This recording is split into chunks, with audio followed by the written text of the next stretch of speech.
Dear students, in this class we are going to study about some details regarding the fiscal policy and monetary policy. Okay, so in the previous classes we have been discussing the different objectives as well as tools or instruments of fiscal policy as well as the monetary policy. Okay, and in this last module what we have to study is the relative effectiveness of this fiscal policy and monetary policy with respect to our ISLM model. Okay, അപ്പോൾ നമുക്ക് ഇവിടെ പഠിക്കാനുള്ളത് fiscal പോളിസിയുടെയും monetary പോളിസിയുടെയും effectiveness using the ISLM. നമ്മൾ already IS curve, LM curve, അതിൻ്റെ derivation, അതുപോലെ ISLM model, equilibrium, general equilibrium കണ്ടീഷനൊക്കെ പഠിച്ചിരുന്നു. ഇനി ഈ ഒരു മൊഡ്യൂളിൽ നമുക്ക് പ്രധാനമായിട്ടും ഫിസ്ക്കൽ പോളിസിയുടെ എഫക്റ്റീവ്നെസ്, അതായത് ഈ ഒരു IS കർവും LM കർവും അതിൽ വരുന്ന ഷിഫ്റ്റിൻ്റെ ബേസിസിൽ നമ്മൾ അതിൻ്റെ ഒരു എഫക്റ്റീവ്നെസ് പറയുന്നു, മോണിറ്ററി പോളിസിയുടെയും എഫക്റ്റീവ്നെസ് പറയുന്നു. പിന്നെ ഈ ഒരു fiscal policy monetary policy interaction, ഇങ്ങനെയുള്ള കുറച്ച് കാര്യങ്ങളാണ് നമ്മുടെ ഫസ്റ്റ് സെക്ഷനിൽ നമുക്ക് ഡീൽ ചെയ്യാനായിട്ടുള്ളത്. Okay, so at first let us discuss about the fiscal policy. Fiscal policy നമ്മൾ ഓൾറെഡി വളരെ ഡീറ്റെയിൽഡ് ആയിട്ട് എന്താണ് ഫിസ്ക്കൽ പോളിസി, എന്താണ് ഫിസ്ക്കൽ പോളിസിയുടെ ഒബ്ജക്റ്റീവ്സ്, ഇൻസ്ട്രുമെൻറ്റ്സ് എന്നൊക്കെ പറഞ്ഞു. എങ്കിലും നമുക്കൊന്ന് ജസ്റ്റ് ഒന്ന് ബ്രീഫ് ചെയ്ത് നമുക്ക് നോക്കാം. So this fiscal policy means the policy that is implemented by the government കൊണ്ടുവരുന്ന പോളിസീനെയാണ് നമ്മൾ ഫിസ്ക്കൽ പോളിസി എന്ന് പറയുന്നത്. അതായത് ഫിസ്ക്കൽ പോളിസിയുടെ കംപ്ലീറ്റ് അതോറിറ്റി എന്ന് പറയുന്നത് ഗവൺമെൻറ് ആയിരിക്കും. And what this government is doing, government ചില ഇൻസ്ട്രുമെൻറ്റ്സ്, ഫോർ എക്സാമ്പിൾ പ്രധാനമായിട്ടുമുള്ള ഫിസ്ക്കൽ പോളിസി ഇൻസ്ട്രുമെൻറ്റ്സ് അല്ലെങ്കിൽ ടൂൾസ് എന്ന് പറയുന്നത് എന്തൊക്കെയാണ്? Government spending, then taxation, and finally government borrowings അല്ലെങ്കിൽ ഡെപ്റ്റ്, ഗവൺമെൻറ് ഡെപ്റ്റ്. അപ്പോൾ ഈ പ്രധാനമായിട്ടും ഈ 3 ഇൻസ്ട്രുമെൻറ്റ്സ് അല്ലെങ്കിൽ ടൂൾസ് ഉപയോഗിച്ചുകൊണ്ട് ഗവൺമെൻറ് എംപ്ലോയ്മെൻറ്റ്, പ്രൈസ്, ഡിമാൻഡ്, അങ്ങനെ ടോട്ടൽ ഇക്കണോമിക് സിസ്റ്റത്തിനെ കൺട്രോൾ ചെയ്യുന്നു അല്ലെങ്കിൽ ബാലൻസ്ഡ് ആയിട്ടുള്ള ഒരു സിറ്റുവേഷനിലോട്ട് കൊണ്ടുവരുന്നു. അപ്പോൾ അങ്ങനെ ഗവൺമെൻറ് എടുക്കുന്ന ഈ ഒരു ടൂൾസ് ഉപയോഗിച്ചുള്ള ഒരു പോളിസി മാനേജ്മെൻ്റ് ആണ് ഫിസ്ക്കൽ പോളിസി എന്നതുകൊണ്ട് ഉദ്ദേശിക്കുന്നത്. So the economic activity that is influenced by the changes in these instruments. ഈ ഒരു ഇൻസ്ട്രുമെൻറ്റ്സ് അല്ലെങ്കിൽ ടൂൾസ് ഉപയോഗിച്ചുകൊണ്ട് എങ്ങനെയാണ് ഗവൺമെൻറ് ഇക്കണോമിക് ആക്ടിവിറ്റീനെ കൺട്രോൾ ചെയ്യുന്നത് അല്ലെങ്കിൽ ബാലൻസ് ചെയ്യുന്നത്, അതിനെയാണ് നമ്മൾ ഫിസ്ക്കൽ പോളിസി എന്നതുകൊണ്ട് ഉദ്ദേശിക്കുന്നത്. ഓക്കെ, സോ പ്രധാനമായിട്ടും ഈ ഒരു ഫിസ്ക്കൽ പോളിസി എന്നുള്ളൊരു കോൺസെപ്റ്റ് 1930 നമുക്കറിയാം. ഈ ഒരു വർഷത്തിൻ്റെ പ്രാധാന്യം എന്ന് പറയുന്നത് ഗ്രേറ്റ് ഡിപ്രഷൻ സംഭവിച്ചൊരു വർഷമാണ്. സോ 1930 ഡിപ്രഷൻ സമയത്താണ് ഈ ഒരു ഫിസ്ക്കൽ പോളിസി എന്നൊരു കോൺസെപ്റ്റ് അല്ലെങ്കിൽ ടേം കെയ്ൻസ് പോപ്പുലറൈസ് ചെയ്തത്. ഓക്കെ, സോ ഇതാണ് fiscal policy. And different tools or instruments of fiscal policy നമ്മൾ പറഞ്ഞു. ടാക്സേഷൻ ഉണ്ട്, ഗവൺമെൻറ് സ്പെൻഡിങ് ഉണ്ട്, ഗവൺമെൻറ് ബോറോയിങ് അല്ലെങ്കിൽ പബ്ലിക് ഡെപ്റ്റ്, ഇതൊക്കെയാണ് പ്രധാനമായിട്ടും ഗവൺമെൻറ് ഉപയോഗിക്കുന്ന ഇൻസ്ട്രുമെൻറ്റ്സ്. നമ്മൾ കഴിഞ്ഞ ചാപ്റ്ററിൽ വളരെ ഡീറ്റെയിൽഡ് ആയിട്ട് ഓരോ ഇൻസ്ട്രുമെൻറ്റ്സും നമ്മൾ എക്സ്പ്ലെയിൻ ചെയ്തിട്ടുമുണ്ട്. ഓക്കെ, സോ ഫിസ്ക്കൽ പോളിസി, ഇപ്പം ഫിസ്ക്കൽ പോളിസി എന്നത് എങ്ങനെയാണ് ഫിസ്ക്കൽ പോളിസിയുടെ എഫക്റ്റീവ്നെസ് നമ്മൾ പഠിക്കുന്നത് അല്ലെങ്കിൽ മനസ്സിലാക്കുന്നത്. Effectiveness of fiscal policy. Okay, effectiveness of fiscal policy which can be explained by using our ISLM model. IS കർവും LM കർവും ഉപയോഗിച്ചുകൊണ്ടാണ് നമ്മൾ ഈ ഒരു ഫിസ്ക്കൽ പോളിസിയുടെ എഫക്റ്റീവ്നെസ് എക്സ്പ്ലെയിൻ ചെയ്യുന്നത്. Okay, so in order to determine this effectiveness of fiscal policy we have to consider certain factors. ഈ effectiveness നമ്മൾ മെഷർ ചെയ്യുന്നു അല്ലെങ്കിൽ എഫക്റ്റീവ്നെസ് നമ്മൾ എക്സ്പ്ലെയിൻ ചെയ്യാൻ വേണ്ടിയിട്ടുള്ള ഒരു പ്രധാനപ്പെട്ട ഡിറ്റർമിനൻ്റ് എന്ന് പറയുന്നത് interest elasticity. Interest elasticity of demand for money. Demand for money ഇപ്പം നമുക്കറിയാം ISLM മോഡലിൽ IS കർവും ഉണ്ട്, LM കർവും ഉണ്ട്. IS കർവ് ഉദ്ദേശിക്കുന്നതാണ് സേവിങ് ഇൻവെസ്റ്റ്മെൻറ്റ് ഇക്വാളിറ്റിയും, LM കർവ് എന്ന് പറയുന്നത് ഡിമാൻഡ് ഫോർ മണിയും സപ്ലൈ ഓഫ് മണി ഇക്വാളിറ്റിയാണ് ഉദ്ദേശിക്കുന്നത്. അപ്പോൾ എഫക്റ്റീവ്നെസ് ഓഫ് ഫിസ്ക്കൽ പോളിസി പറയുമ്പം നമ്മൾ ഒരു ഡിറ്റർമിനൻ്റ് ആയിട്ട് നമ്മൾ എടുക്കുന്നത് interest elasticity of demand for money. ഈ ഒരു LM കർവിലുള്ള ഡിമാൻഡ് ഫോർ മണിയുടെ ഇൻട്രസ്റ്റ് ഇലാസ്റ്റിസിറ്റി ആണ് ഒരു ഡിറ്റർമിനൻ്റ്. അതുപോലെ നമ്മൾ എടുക്കുന്ന മറ്റൊരു ഡിറ്റർമിനൻ്റ് ആണ് interest elasticity of investment. Okay, അതായത് ഈ ഒരു ഇൻവെസ്റ്റ്മെൻറ്റിൻ്റെ ഇൻട്രസ്റ്റ് ഇലാസ്റ്റിസിറ്റിയും ഡിമാൻഡ് ഫോർ മണിയുടെ ഇൻട്രസ്റ്റ് ഇലാസ്റ്റിസിറ്റിയുമാണ് പ്രധാനമായിട്ടും നമ്മൾ രണ്ട് ഡിറ്റർമിനൻസ് കൺസിഡർ ചെയ്യുന്നത് in order to explain the effectiveness of fiscal policy. So at first let us examine the interest elasticity of demand for money as a determinant of the effectiveness of fiscal policy. Okay, അപ്പം interest elasticity എന്ന് പറഞ്ഞാൽ എന്താണ്? ഈ പറയുന്ന demand for മണി ഒന്നെങ്കിൽ perfectly elastic ആകാം, perfectly inelastic ആകാം, അല്ലെങ്കിൽ സംവാട്ട് ഇലാസ്റ്റിക്, സംവാട്ട് ഇൻഇലാസ്റ്റിക്, അങ്ങനെയുള്ള പല സിറ്റുവേഷൻസ് ആണ് നമുക്ക് ഇവിടെ കൺസിഡർ ചെയ്യാനായിട്ട് ഉള്ളത്. Okay, so at first let us consider when the demand for money is perfectly interest elastic. ഈ ഒരു സിറ്റുവേഷൻ നമ്മൾ നേരത്തെ കണ്ടതാണ്. പെർഫെക്റ്റ്ലി ഇലാസ്റ്റിക് എന്ന് പറഞ്ഞാൽ ഉറപ്പായിട്ടും അതൊരു ഹൊറിസോണ്ടൽ കർവ് ആയിരിക്കും അല്ലേ? നമ്മുടെ LM കർവാണ് ഡിമാൻഡ് ഫോർ മണിയെ കാണിക്കുന്നത്. അപ്പോൾ ഇതായിരിക്കും പെർഫെക്റ്റ്ലി ഇൻട്രസ്റ്റ് ഇലാസ്റ്റിക് എന്ന് പറഞ്ഞാൽ നമ്മൾ നേരത്തെ പഠിച്ചിട്ടുണ്ട് liquidity trap situation. Liquidity trap എന്ന് പറഞ്ഞിട്ടുണ്ടെങ്കിൽ ഈ ഒരു പർട്ടിക്കുലർ റേറ്റ് ഓഫ് ഇൻട്രസ്റ്റിന് താഴോട്ട് എത്രമാത്രം സപ്ലൈ ഓഫ് മണി ഉണ്ടെങ്കിലും ഡിമാൻഡ് ഫോർ മണി അല്ലെങ്കിൽ ഈ ഇൻട്രസ്റ്റ് റേറ്റ് ഈ ഒരു പർട്ടിക്കുലർ റേറ്റിന് താഴോട്ട് പോകാത്ത ഒരു അവസ്ഥ. അപ്പോൾ അങ്ങനെ വരുന്ന ആ ഒരു ട്രാപ്പ് സിറ്റുവേഷനെയാണ് നമ്മൾ ലിക്വിഡിറ്റി ട്രാപ്പ് സിറ്റുവേഷൻ എന്ന് പറയുന്നത്. എനിവേ, അപ്പോൾ നമ്മൾ ആദ്യം കൺസിഡർ ചെയ്യുന്നത് നമ്മുടെ demand for money perfectly interest elastic ആയിട്ടുള്ള ഒരു സിറ്റുവേഷൻ ആണെങ്കിൽ what we will do. Okay, അപ്പോൾ നമുക്കതൊരു ഫിഗർ ആയിട്ട് ആദ്യം റെപ്രസെൻറ്റ് ചെയ്യാം, എന്നിട്ട് അത് എക്സ്പ്ലെയിൻ ചെയ്യാം. So this is the X axis representing interest rate, Y axis representing income. നമ്മുടെ ILSLM മോഡലിലെ കാര്യങ്ങൾ തന്നെയാണ് നമ്മളിവിടെ ചെയ്യുന്നത്. At first we are considering perfectly elastic demand for money, അതായത് നമ്മുടെ LM കർവ് പെർഫെക്റ്റ്ലി ഇലാസ്റ്റിക് ആയിരിക്കും. ഇനി ഫിസ്ക്കൽ പോളിസി നമ്മൾ പറയുമ്പോൾ പ്രധാനമായിട്ടും നമ്മൾ IS കർവിൽ വരുന്ന ചേഞ്ചാണ് ഫിസ്ക്കൽ പോളിസി. കാരണം സേവിങ് ഇൻവെസ്റ്റ്മെൻറ്റ് ഫിസ്ക്കൽ പോളിസിയുടെ ഇഫക്റ്റീവ്നെസ് മനസ്സിലാക്കാനായിട്ട് നമ്മൾ ഈ ഒരു demand for money perfectly interest elastic ആണ്. പിന്നെ നമുക്ക് മാറ്റാനുള്ളത് എന്താണ്? നമ്മളുടെ IS കർവ്. ഓക്കെ, അപ്പോൾ ഇതാണ് നമ്മളുടെ IS കർവ്. ഓക്കെ, അപ്പോൾ ഫസ്റ്റ് സിറ്റുവേഷൻ എന്ന് പറയുന്നത് here let this B rate of interest, corresponding income എന്ന് പറയുന്നതാണ് ഇത്. ഇനി ഒരു എക്സ്പാൻഷനറി ഫിസ്ക്കൽ പോളിസി, അതായത് എക്സ്പാൻഷനറി ഫിസ്ക്കൽ പോളിസിയും കോൺട്രാക്ഷണറി ഫിസ്ക്കൽ പോളിസിയും നമ്മൾ ഓൾറെഡി പഠിച്ചതാണ്. എക്സ്പാൻഷനറി ഫിസ്ക്കൽ പോളിസി എന്ന് പറഞ്ഞാൽ എന്താണ്? ഗവൺമെൻറ് സ്പെൻഡിങ് ഇൻക്രീസ് ചെയ്യും, അതായത് ആൾക്കാരിലേക്ക് കൂടുതൽ മണി സപ്ലൈ എത്തിക്കാൻ വേണ്ടിയിട്ടുള്ള ആക്ടിവിറ്റീസ് ആണ് എക്സ്പാൻഷനറി ഫിസ്ക്കൽ പോളിസി എന്നതുകൊണ്ട് ഉദ്ദേശിക്കുന്നത്. So when government resort to expansionary fiscal policy, then obviously we can say this IS curve shifts from IS to IS1. Right സൈഡിലോട്ടുള്ള ഒരു ഷിഫ്റ്റ് ആയിരിക്കും IS കർവ് കാണിക്കുന്നത്. So IS1. Now corresponding interest rate എന്താണ്? Same, ഈ ഒരു point തന്നെയാണ് അല്ലേ? Interest റേറ്റിൽ മാറ്റമില്ല. ഇൻകവോ വൈയിൽ നിന്നും Y1ലേക്ക് മാറി. അപ്പോൾ ഇവിടെ എന്താണ് കാണുന്നത്? Income increases from OY to OY1. Interest റേറ്റോ ആറിൽ തന്നെ റിമെയിൻ ചെയ്യുവാണ് ചെയ്യുന്നത്. So there is no change in interest rate.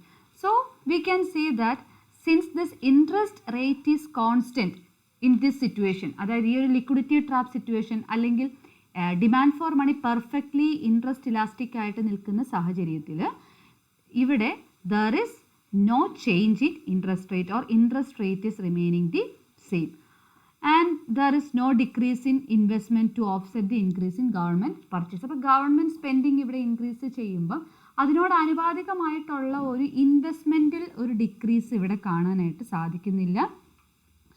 That means here when the demand for money is perfectly interest elastic, fiscal policy is completely effective. Okay, so കാരണം rate of ഇൻട്രസ്റ്റിൽ കുറവൊന്നും വരാതെ തന്നെ ഇൻകം ലെവലിൽ കാര്യമായിട്ടുള്ളൊരു increase സംഭവിച്ചു as a result of expansionary fiscal policy. ഇനി നമുക്ക് നേരെ തിരിച്ച് അടുത്ത ഒരു സിറ്റുവേഷൻ നോക്കിയാലോ. That is demand for money perfectly inelastic ആണ് എന്ന് പറഞ്ഞാൽ നേരെ വെർട്ടിക്കലായിരിക്കും അല്ലേ. നമ്മളുടെ ഡിമാൻഡ് ഫോർ മണി എന്ന് പറയുന്നത് ഒരു വെർട്ടിക്കലായിട്ടുള്ള ഗ്രാഫായിരിക്കും. So let us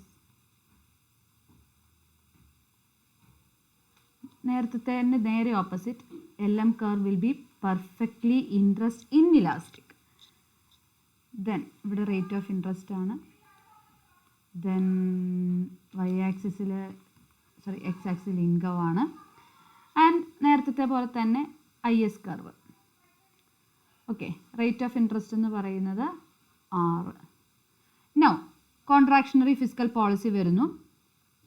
then fiscal policy contractional fiscal policy വരുന്നു. IS കർവ് നേരത്തെ പോലെ തന്നെ റൈറ്റിലോട്ട് ഷിഫ്റ്റ് ചെയ്തു. IS1 കറസ്പോണ്ടിങ്ലി ഇൻട്രസ്റ്റ് റേറ്റ് 6ൽ നിന്ന് R1 പോയി. OY ആയിരുന്നു നേരത്തെ income. Same, there is no increase in income എന്ന് പറഞ്ഞാൽ ഈ ഒരു സാഹചര്യത്തിൽ ഫിസ്ക്കൽ പോളിസി കംപ്ലീറ്റ്ലി ഇൻഎഫക്റ്റീവ് ആണ്.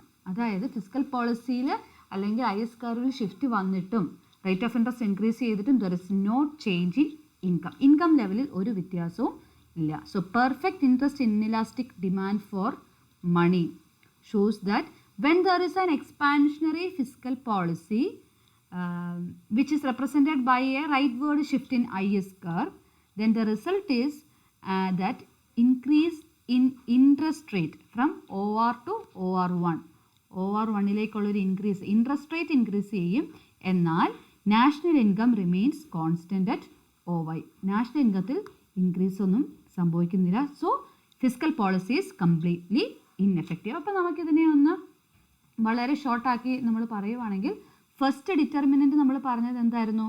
ഡിമാൻഡ് ഫോർ മണിയുടെ ഇൻട്രസ്റ്റ് ഇലാസ്റ്റിസിറ്റിയാണ് നമ്മൾ പറഞ്ഞത് അല്ലേ. ഓക്കെ, അപ്പോൾ ഇവിടെ രണ്ട് സിറ്റുവേഷൻ ഉണ്ട്. പെർഫെക്റ്റ്ലി ഇലാസ്റ്റിക്കും ഉണ്ട്, പെർഫെക്റ്റ്ലി ഇൻഇലാസ്റ്റിക് സിറ്റുവേഷനും ഉണ്ട്.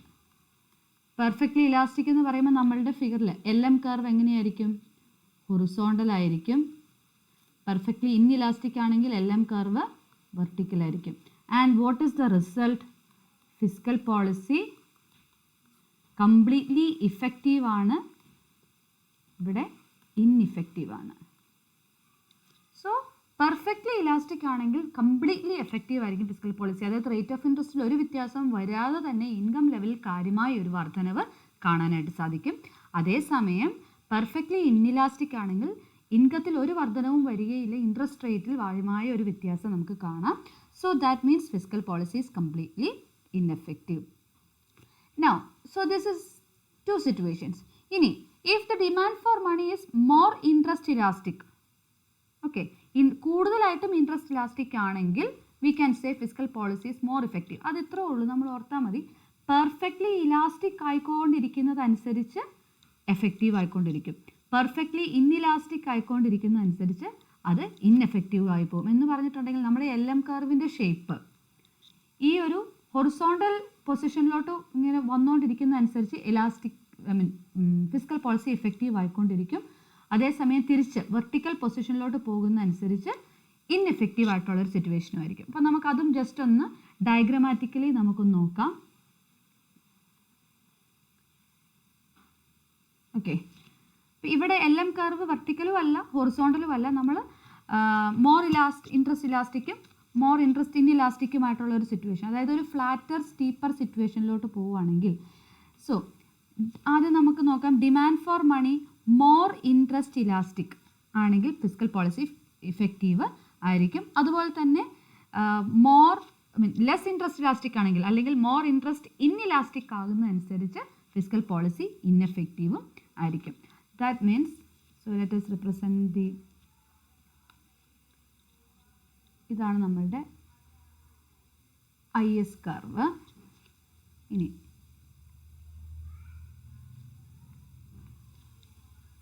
നമ്മുടെ LM കർവ് വെർട്ടിക്കൽ അല്ല,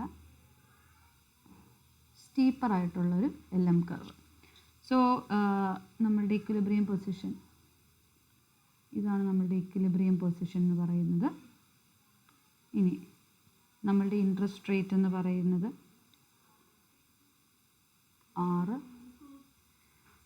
RY. ഓക്കെ, ഇനി നമ്മുടെ IS കർവും LM കർവും ഷിഫ്റ്റ് ചെയ്യുന്നൊരു അവസ്ഥ, അല്ലെങ്കിൽ നമുക്ക് ആദ്യം IS കർവ് എക്സ്പാൻഷണറി ഫിസ്ക്കൽ പോളിസിയുടെ ഭാഗമായിട്ട് IS1 ഷിഫ്റ്റ് ചെയ്തു. ഓക്കെ, IS1 ഷിഫ്റ്റ് ചെയ്യുമ്പം ഇപ്പം LM കർവിൽ വ്യത്യാസമൊന്നുമില്ല. That means this is the new interest rate R1. ഇൻകവും ചെറിയൊരു ഇൻക്രീസ് കാണിച്ചിട്ടുണ്ട് Y1. ഓക്കെ, ദെൻ അടുത്ത ഒരു സിറ്റുവേഷൻ നമുക്ക് നോക്കാം. ഈ LM കർവും ഇതാണ് സെക്കൻഡ്, ഈ ഒരു കേസിൽ ഇതാണ് ഇവിടുത്തെ ഇക്വിലിബ്രിയം പോയിന്റ് എന്ന് പറയുന്നത്. ഇനി LM കർവ് ഈ ഇതൊരു സ്റ്റീപ്പായിട്ട്, അതായത് വെർട്ടിക്കൽ അല്ല എന്നാൽ ഏകദേശം ഒരു സ്റ്റീപ്പായിട്ടുള്ള ഒരു പൊസിഷൻ. നമുക്ക് കുറച്ചുകൂടി ഫ്ലാറ്റൻ ആയിട്ടുള്ള ഒരു കേസ് നോക്കാം.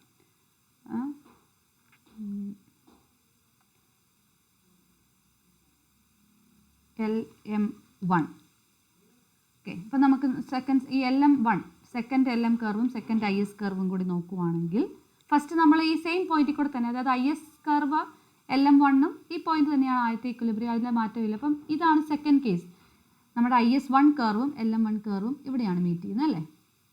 Okay, correspondingly interest rate R2, income Y2.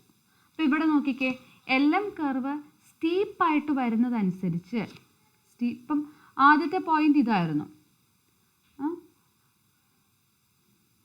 രണ്ടാമത് LM കർവ് ഇങ്ങോട്ട് ഫ്ലാറ്റൻ ചെയ്ത് വരുന്നതനുസരിച്ച് നമ്മളുടെ ഇൻകം Yയിൽ നിന്നും Y2 പോയി. അപ്പം നമുക്ക് പറയാൻ പറ്റുന്നത് ഇതാണ്, demand for money interest elastic ആകുന്നതനുസരിച്ച് ഫിസ്ക്കൽ പോളിസി ഇഫക്റ്റീവ് ആയിരിക്കും.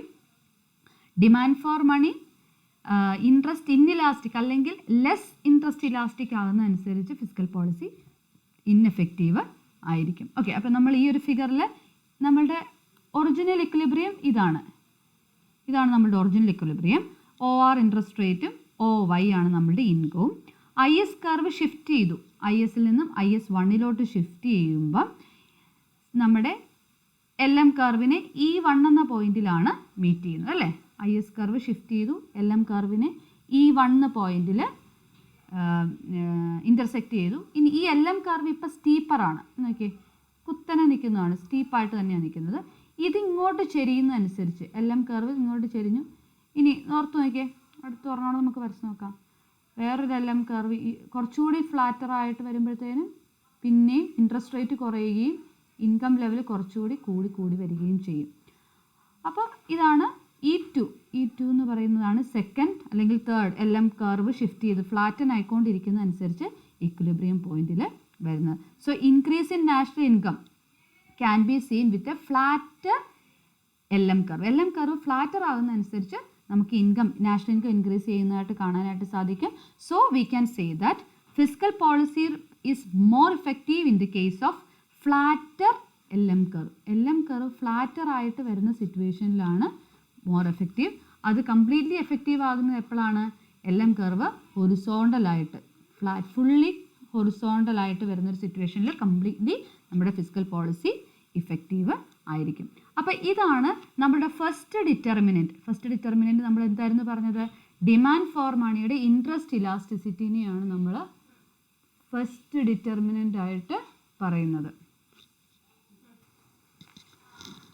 Now the second determinant of this of the effectiveness of fiscal policy, that is interest elasticity of investment. ഇത്രയും നേരം നമ്മൾ എന്താണ് ഡിമാൻഡ് ഫോർ മണിയുടെ ഇൻട്രസ്റ്റ് ഇലാസ്റ്റിസിറ്റി പറഞ്ഞു. ഇനി നമ്മൾ ഇൻവെസ്റ്റ്മെൻറ്റിൻ്റെ ഇൻട്രസ്റ്റ് ഇലാസ്റ്റിസിറ്റിയാണ് പറയുന്നത്. അപ്പോൾ ഇൻവെസ്റ്റ്മെൻറ്റിൻ്റെ പറയുമ്പോൾ നമ്മളുടെ ഏത് കർവാണ് നമ്മൾ കൺസിഡർ ചെയ്യുന്നത്? IS കർവാണ് കൺസിഡർ ചെയ്യുന്നത്. IS കർവ് വെർട്ടിക്കലും അല്ലെങ്കിൽ ഫ്ലാറ്റ് ആൻഡ് സ്റ്റീപ്പർ ആയിട്ടുള്ള കേസ് വരുമ്പോഴാണ് നമ്മൾ ഈ ഇലാസ്റ്റിസിറ്റി എക്സ്പ്ലെയിൻ ചെയ്യുന്നത്. Okay, so this investment, if this investment is perfectly inelastic, okay, അപ്പോൾ നമുക്ക് നോക്കാം. ഫസ്റ്റ് കേസ് എന്ന് പറയുന്നത് പെർഫെക്റ്റ്ലി ഇലാസ്റ്റിക് ഇൻവെസ്റ്റ്മെൻ്റ് ആണ്. ഇൻവെസ്റ്റ്മെൻറ്റ് പെർഫെക്റ്റ്ലി ഇലാസ്റ്റിക് ആണെങ്കിൽ, രണ്ടാമത് പെർഫെക്റ്റ്ലി ഇൻഇലാസ്റ്റിക് ആണെങ്കിൽ. So if investment is perfectly interest elastic, then we can say fiscal policy is ineffective. At the same time, when the investment is perfectly interest inelastic, then fiscal policy is completely effective or highly effective. Okay. So ഇത് നമുക്ക് ഫിഗറിൽ represent ചെയ്ത് നമുക്ക് explain ചെയ്യാം. So investment perfectly interest inelastic ആണെങ്കിൽ നമ്മുടെ IS curve വെർട്ടിക്കലായിരിക്കും. So നമുക്ക് ആദ്യം ഇൻഇലാസ്റ്റിക് സിറ്റുവേഷൻ നോക്കാം. റേറ്റ് ഓഫ് ഇൻട്രസ്റ്റും ഇൻകവും ആണ് നമുക്ക് കിട്ടുന്നത്. അപ്പോൾ ആദ്യത്തേത് IS കർവ് വെർട്ടിക്കലായിട്ടുള്ള IS കർവാണ്. സോ ഇതെന്താ റെപ്രസെൻ്റ് ചെയ്യുന്നത്? IS കർവ് പെർഫെക്റ്റ്ലി ഇൻഇലാസ്റ്റിക് ആയ കേസാണ് നമ്മൾ ഈ കാണിക്കുന്നത്. ആൻഡ് LM കർവ് നോർമലായിട്ടുള്ള LM കർവിൻ്റെ shape LM curve. So this is the equilibrium point and OR is the interest rate, OY is the income level. Now there is a expansionary fiscal policy. So government expenditure അല്ലെങ്കിൽ government ഒരു expansionary physical policy എടുത്തു. അതിൻ്റെ ഭാഗമായിട്ട് government expenditure increase ചെയ്യുകയും IS curve rightward shift കാണിച്ചു. So IS1. Okay. And what is the result? So this is the new equilibrium point, OR1 and OY1. So what is the result? Rate of interest increases from OR to OR1 and national income increases from OY to OY1. So fiscal policy is highly effective here. Effective. Why? Because even if there is an increase in interest rate as the government expenditure increases, investment is not affected or investment is not changed. That means there is no reduction in investment to offset the increase in government purchase. അപ്പോൾ ഗവൺമെൻറ്റിൻ്റെ expansionary പോളിസീനെ മറികടക്കാനായിട്ടുള്ള ഒരു increase in investment അല്ലെങ്കിൽ reduction in investment അവിടെ ഉണ്ടെന്ന് നമുക്ക് പറയാനായിട്ട് പറ്റില്ല. And there is an increase in national income from OY to OY1. അപ്പോൾ പെർഫെക്റ്റ്ലി ഇൻട്രസ്റ്റ് ഇൻഇലാസ്റ്റിക് ആണെങ്കിൽ, ഇൻവെസ്റ്റ്മെൻറ്റ് പെർഫെക്റ്റ്ലി ഇൻട്രസ്റ്റ് ഇൻഇലാസ്റ്റിക് ആണെങ്കിൽ, അതായത് ഇൻട്രസ്റ്റ് റേറ്റ് എത്ര കൂടിയാലും ഇൻവെസ്റ്റ്മെൻറ്റിനെ അഫക്റ്റ് ചെയ്യുന്നില്ല എന്ന സിറ്റുവേഷൻ ആണെങ്കിൽ ഫിസിക്കൽ പോളിസി അവിടെ കംപ്ലീറ്റ്ലി എഫക്റ്റീവ് ആണെന്ന് നമുക്ക് പറയാം. ഇനി തിരിച്ച് physical investment completely perfectly elastic ആയിട്ടുള്ളൊരു കേസ് നമുക്ക് എടുക്കാം. സോ പെർഫെക്റ്റ്ലി ഇലാസ്റ്റിക് എന്ന് പറഞ്ഞാൽ സ്വാഭാവികമായിട്ട് നമ്മളുടെ IS കർവ് ഹൊറിസോണ്ടൽ ആയിരിക്കും. LM curve as usual, this is the LM curve and this is the equilibrium point OR and OY.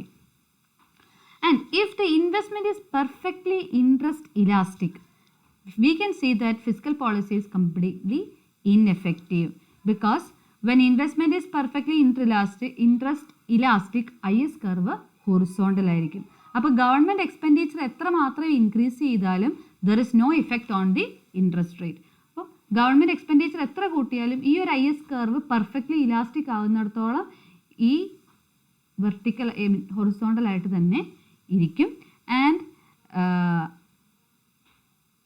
increase in government expenditure will not have any effect on interest rate and there is no change in income. അപ്പോൾ ഈ ഒരു OY level of ഇൻകത്തിൽ നിന്നും ഒരു മാറ്റവും സംഭവിക്കുകയില്ല. അതുപോലെ തന്നെ rate of interest unaffected ആയിരിക്കും.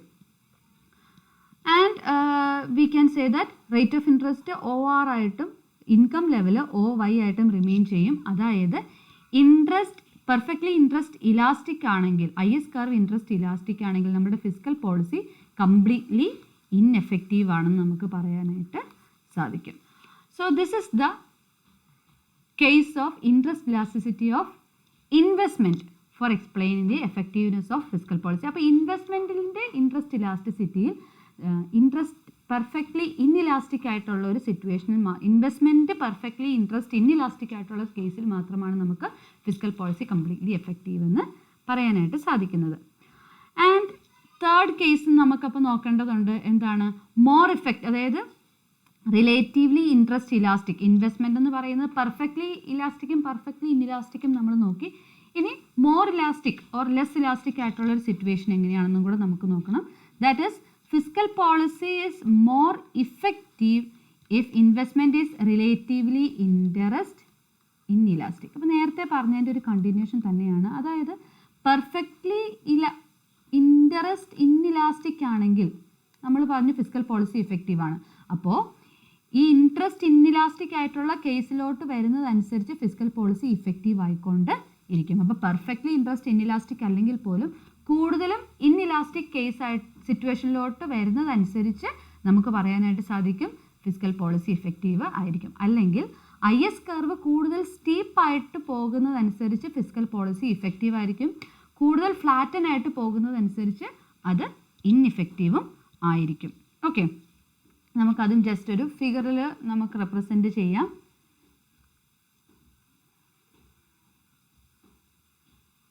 സോ IS കർവ്, ഇപ്പം ഇതാണ് നമ്മളുടെ IS curve, IS and LM curve. ഈ ഒരു LM കർവ് നമ്മൾ ഷിഫ്റ്റ് IS കർവിലുള്ള ഷിഫ്റ്റാണ് പറയുന്നത്. ഓക്കെ, സോ നമ്മളുടെ ആദ്യത്തെ ഒരു ഇക്വിലിബ്രിയം പോയിന്റ് എന്ന് പറയുന്നത് E ആണ്, rate of interest R, then Y. Okay, fiscal policy steeper the IS curve, more effective is the fiscal policy. അപ്പം IS curve സ്റ്റീപ്പർ ആകുന്നതനുസരിച്ചായിരിക്കും നമ്മളുടെ ഫിസ്ക്കൽ പോളിസി കൂടുതൽ ഇഫക്റ്റീവ് ആകുന്നത്. ഇപ്പോൾ ഇതൊരു ഫ്ലാറ്റൻ ആയിട്ടുള്ളൊരു സിറ്റുവേഷനാണ്.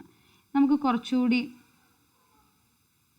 IS കർവ്, അതായത് ഈ IS കർവ് ഇങ്ങനെ പോയി ഒരു വെർട്ടിക്കലായിട്ട് വരുമ്പോഴായിരിക്കും പെർഫെക്റ്റ്ലി ഇഫക്റ്റീവ് എന്ന് നമ്മൾ പറഞ്ഞു.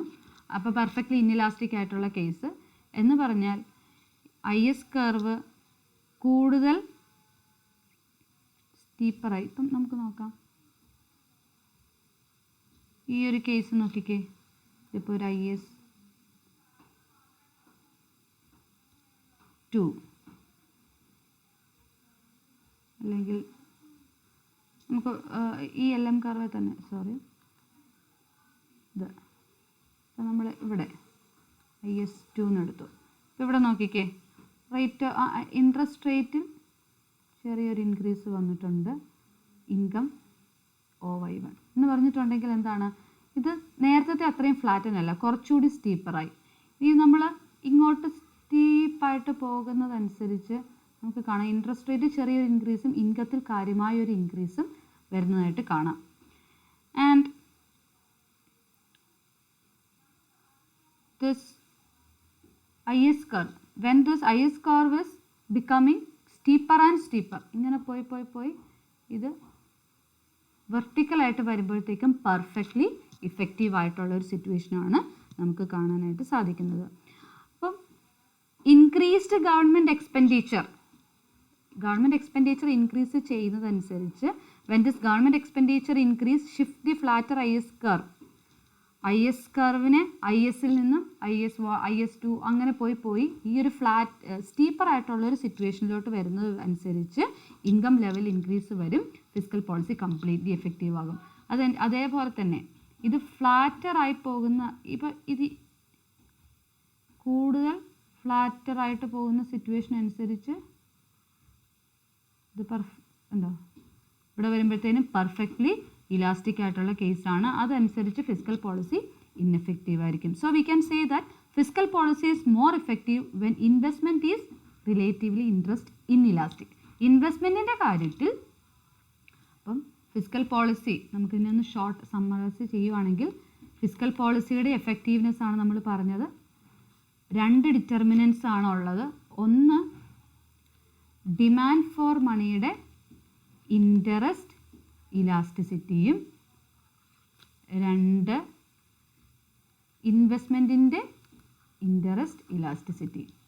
ഡിമാൻഡ് ഫോർ മണിയെ സംബന്ധിച്ച് നമുക്ക് പറയാം പെർഫെക്റ്റ്ലി ഇലാസ്റ്റിക് ആണെങ്കിൽ ഫിസ്ക്കൽ പോളിസി കംപ്ലീറ്റ്ലി ഇഫക്റ്റീവ് ആയിരിക്കും. പെർഫെക്റ്റ്ലി ഇൻഇലാസ്റ്റിക് ആണെങ്കിൽ ഫിസ്ക്കൽ പോളിസി ഇൻഎഫക്റ്റീവ് ആയിരിക്കും. ഇൻവെസ്റ്റ്മെൻറ്റിനെ സംബന്ധിച്ച് നമുക്ക് പറയാനുള്ളത് പെർഫെക്റ്റ്ലി ഇലാസ്റ്റിക് ആണെങ്കിൽ this is ineffective. Investment perfectly elastic ആണെങ്കിൽ ഇൻവെസ്റ്റ്മെൻറ്റ് പെർഫെക്റ്റ്ലി ഇലാസ്റ്റിക് ആണെങ്കിൽ നമ്മുടെ ഫിസ്ക്കൽ പോളിസി ഇൻഎഫക്റ്റീവ് ആയിരിക്കും. അതേസമയം ഇൻവെസ്റ്റ്മെൻറ്റ് ഇൻഇലാസ്റ്റിക് ആയി വരുന്നതനുസരിച്ച് നമ്മളുടെ ഫിസ്ക്കൽ പോളിസി ഇഫക്റ്റീവ് ആയിരിക്കും. അപ്പോൾ ഇതിൻ്റെ ഇടയ്ക്കുള്ള കേസ് ഈ ഒരു പെർഫെക്റ്റ്ലി, അതായത് ഹൊറിസോണ്ടൽ പെർഫെക്റ്റ്ലി ഇലാസ്റ്റിക് എന്ന് പറയുമ്പോൾ നമുക്കിവിടെ അറിയാം LM കർവ് ഹൊറിസോണ്ടലും വെർട്ടിക്കലും ആയിട്ടുള്ള സിറ്റുവേഷൻ. ഇവിടെ IS കർവ് ഹൊറിസോണ്ടലും വെർട്ടിക്കലും ആയിട്ടുള്ള സിറ്റുവേഷൻ. അപ്പോൾ ഇലാസ്റ്റിക് ആയിട്ട് വരുന്നതനുസരിച്ച് നമുക്ക് ഫിസ്ക്കൽ പോളിസി ഇഫക്റ്റീവ് ആയിക്കൊണ്ടിരിക്കും. ഇവിടെ ഇൻഇലാസ്റ്റിക് ആയിക്കൊണ്ടിരിക്കുന്നതനുസരിച്ച് ഫിസ്ക്കൽ പോളിസി, അല്ലെങ്കിൽ നമ്മളുടെ ഇവിടെയാണെങ്കിൽ IS കർവ് വെർട്ടിക്കലായി വരുന്നതനുസരിച്ച് ഇവിടെ ഫിസ്ക്കൽ പോളിസി ഇഫക്റ്റീവ് ആയിരിക്കും. അപ്പോൾ ഇങ്ങനെയാണ് ഫിസ്ക്കൽ പോളിസിയുടെ ഒരു എഫക്റ്റീവ്നെസ് നമുക്ക് മനസ്സിലാക്കാനായിട്ട് സാധിക്കുന്നത്. പ്രധാനമായിട്ടും 2 ഡിറ്റർമിനൻസ് ആണുള്ളത്. Interest elasticity of demand for money and interest elasticity of investment. And the perfect elasticity of these 2 determinants will explain the effectiveness of fiscal policy. അപ്പോൾ നമുക്കിതിനെ എഴുതുവാണെങ്കിൽ fiscal policy will be completely effective when the interest elasticity of demand for money is perfectly elastic and interest elasticity of investment is perfectly inelastic. ഈ 2 case ആണെങ്കിൽ നമുക്ക് പറയാം fiscal policy completely effective ആയിരിക്കും. Okay, so this is the effectiveness of fiscal policy using IS and LM curve in an IS-LM model. Okay, so in the next session we will study about the elasticity or effectiveness of monetary policy. So thank you all.